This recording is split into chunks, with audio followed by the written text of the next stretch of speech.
Okay, let us read the story problem. Teacher Roxanne is serving a carrot cake to her pupils. She has 11/5 of the cake. How many whole cakes and what fraction of a cake will she serve? Now let us illustrate the problem. Let's say I have here three regions or circles that represents as a carrot cake. Then I'm gonna divide these circles or regions into 5 equal parts because our denominator is 5.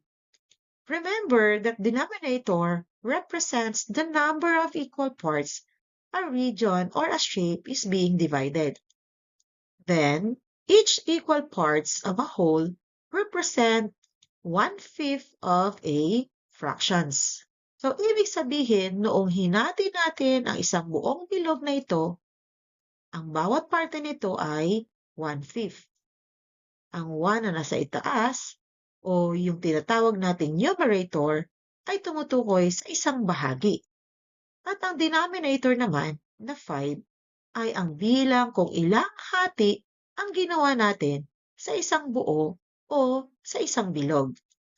Now, ipakita naman natin kung ilang carrot cake mayroon si Teacher Roxanne. So, Teacher Roxanne has 11/5 of the cake.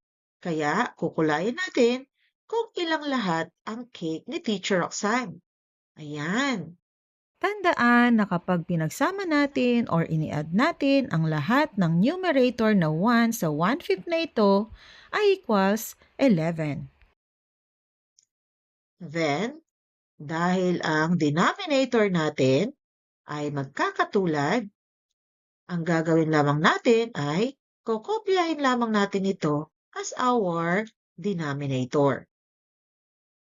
Again, kapag ini-add natin ang may shade na parte na meron si Teacher Roxanne, ito ay 11/5. Okay, what kind of a fraction is 11/5? Correct. Improper fraction. Now, let us represent these fractions into mixed number naman.